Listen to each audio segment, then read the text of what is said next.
మాజీ మంత్రివర్యులు హరీష్ రావు గారు 5 సార్లు శాసనసభ్యుడిగా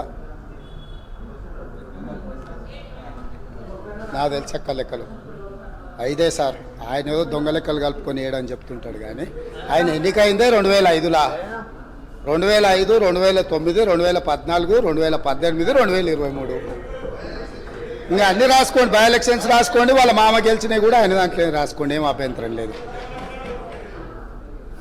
వారు వివిధ హోదాలలో వారు పనిచేయడం జరిగింది.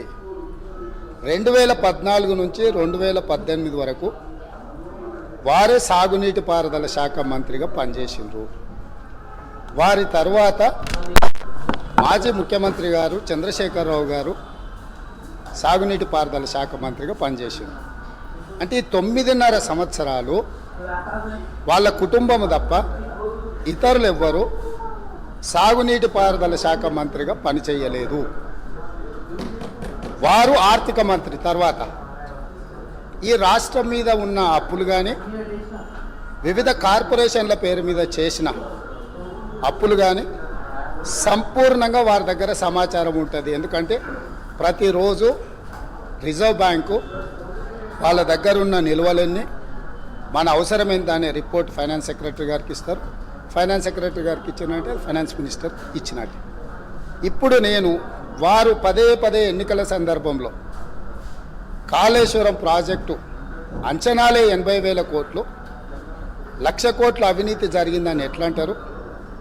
వీళ్ళు లీడర్లు కాదు, వీళ్ళు రీడర్లు, రాసిచ్చింది మాత్రమే చదువుతారని చెప్పి ప్రజల్ని మభ్యపెట్టడానికి శాయశక్తుల్లో వాళ్ళ కుటుంబం అంతా ప్రయత్నం చేసింది. సరే, మేమేం చెప్పినాం, వాళ్ళు ఏం చెప్పినారు, ప్రజలు అనేది పక్కన పెడితే వాస్తవాలు అనేటివి కొన్ని ఉంటాయి.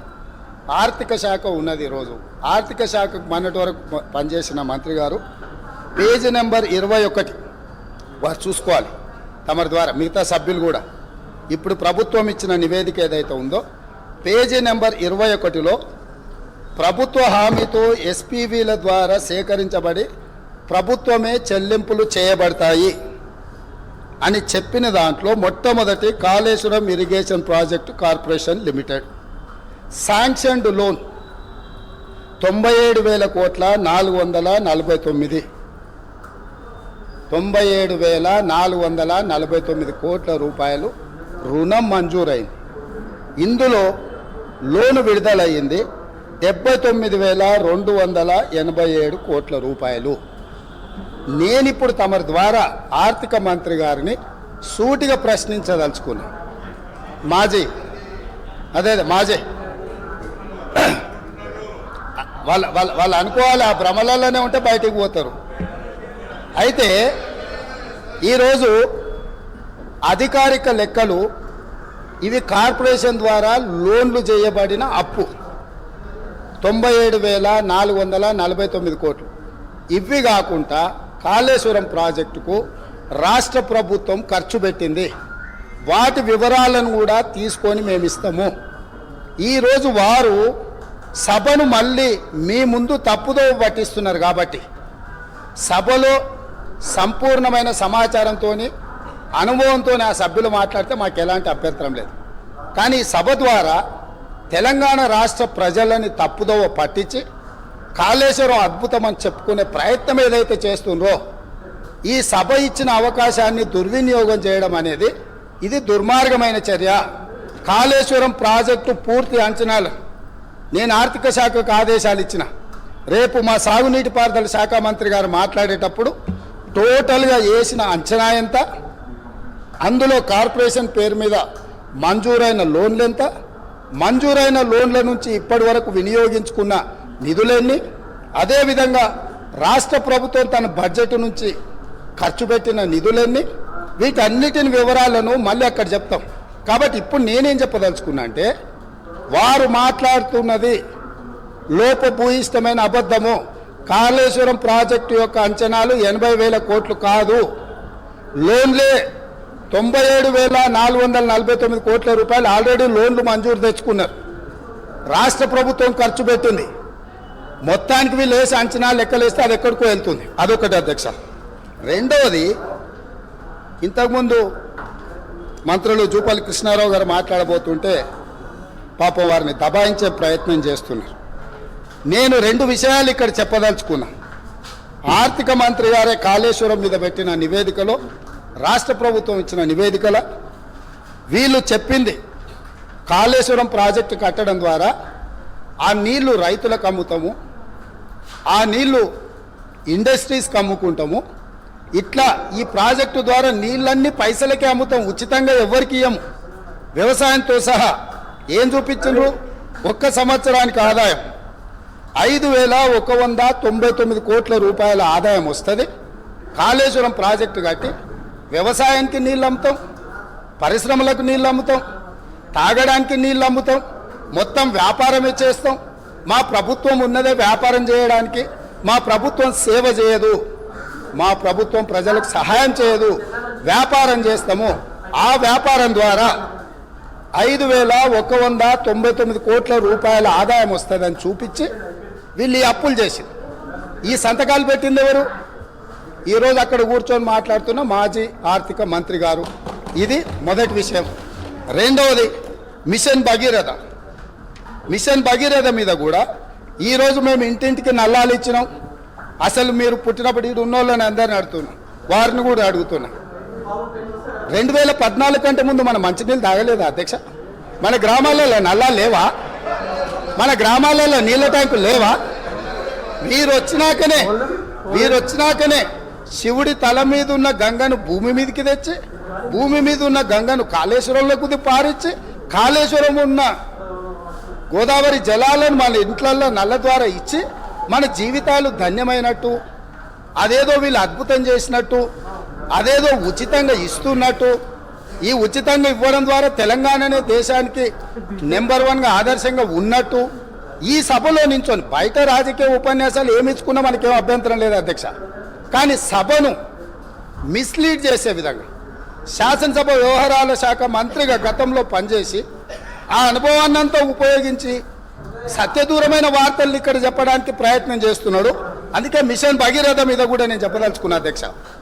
ఇది 2019-2020 సంవత్సరంలో వీళ్ళు రూరల్ హౌస్ హోల్డ్కి అమ్మడం ద్వారా 1030 కోట్లు సంపాదిస్తామని, మున్సిపల్ కార్పొరేషన్లో ఉండే ప్రజలకు నీళ్ళు అమ్మడం ద్వారా 169 కోట్లు సంపాదిస్తామని, అదేవిధంగా మున్సిపల్ రిక్వైర్మెంట్ ఇతర అవసరాలకు 300, అదేవిధంగా ఇండస్ట్రియల్ అవసరాలకు అంటే పరిశ్రమల అవసరాలకు అమ్మి 4,147 కోట్ల రూపాయలు, మొత్తం కలిపి 5,706 కోట్ల రూపాయలు ప్రతి సంవత్సరం మిషన్ భగీరథ మీద మాకు ఆదాయం వస్తుంది, మేము ఈ ఆదాయం ద్వారా మీకు అప్పులు తిరిగి చెల్లిస్తామని చెప్పి ఈరోజు బ్యాంకులను మభ్యపెట్టి తప్పుడు నివేదికలు ఇచ్చి లోన్లు తెచ్చిండ్రా?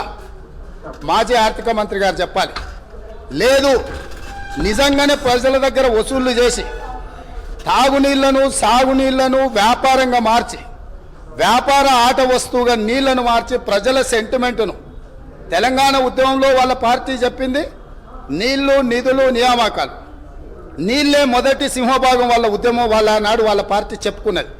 ఆ నీళ్ల ద్వారా వ్యాపారం చేసి దాదాపుగా ఒక్క కాళేశ్వరం ద్వారానే 5,199 కోట్లు, మిషన్ భగీరథ ద్వారా 5,706 కోట్లు, అంటే 10,800 కోట్ల రూపాయలు రైతులను, పేద ప్రజలను ముక్కువిండి వసూలు చేస్తామని ఈ నివేదికలు ఇచ్చి అడ్డగోలుగా 1,000 కోట్ల రూపాయల అప్పులు తెచ్చి ఇప్పుడు ఈ అప్పులను బయట పెట్టినప్పుడు అవును మా చేతగానితనం వల్ల, మా నిస్సహాయత లేకపోతే అవగాహన లోపం వల్ల ఈరోజు ఇట్లా తప్పు జరిగింది, కాబట్టి దీన్ని సరిదిద్దుకోవడానికి ప్రధాన ప్రతిపక్షంగా ప్రభుత్వానికి సహకరిస్తామని ముందుకు వస్తాము అని మాట్లాడాల్సిన విషయాలను పక్కన పెట్టి ఈరోజు దబాయిస్తుంది.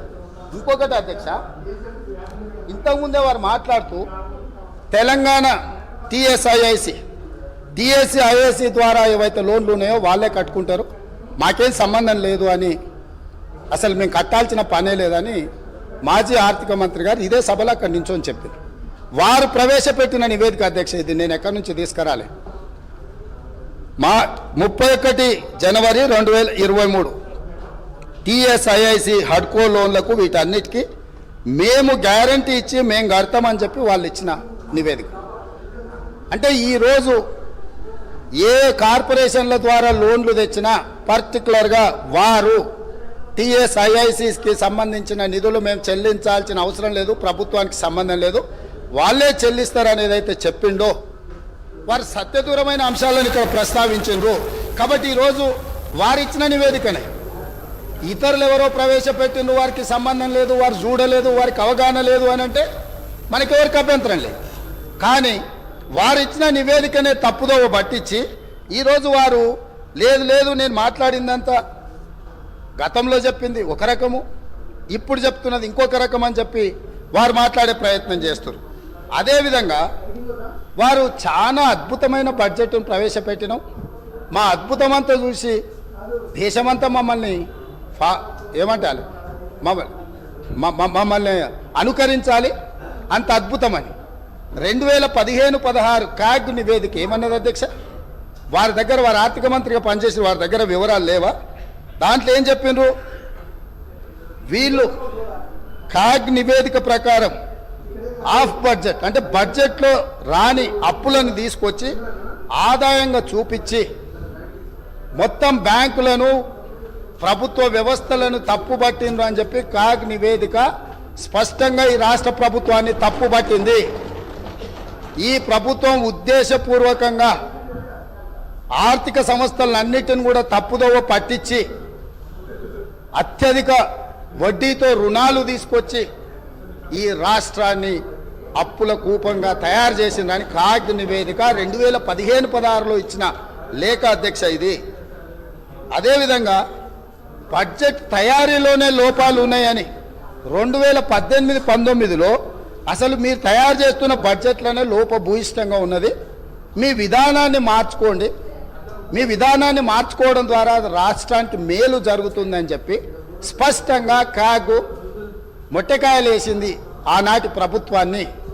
ఇన్ని రకాల వాస్తవాలు ఉన్నా వారికి ఉన్న అనుభవాన్ని అంతా కూడా వినియోగించి అబద్ధాలు చెప్పి ఈ సభను ఈ రాష్ట్ర ప్రజల్ని తప్పుదోవ పట్టించాలనే ప్రయత్నం చేస్తుండ్రో ఇది శాసనసభ వ్యవహారాలు నిర్వహించే మా శ్రీధర్ బాబు గారికి సూచన చేస్తున్నా. సభను తప్పుదోవ పట్టించే విధంగా సభ్యులు ఎవరైనా మాట్లాడితే ఆధారాలు లేని వివరాలను అన్నిటిగా ఆధారాలుగా ఉన్నట్టుగా చిత్రీకరించి సభలో తప్పుడు సమాచారాన్ని ఒకవేళ ప్రవేశపెడితే శాసనసభ వ్యవహారాలలో ఏ రకమైన చర్యలు తీసుకోవాలనో వాటిని ఒక్కసారి పరిశీలించాల్సిందిగా తమరి ద్వారా వారికి నేను విజ్ఞప్తి చేస్తున్నా అధ్యక్ష.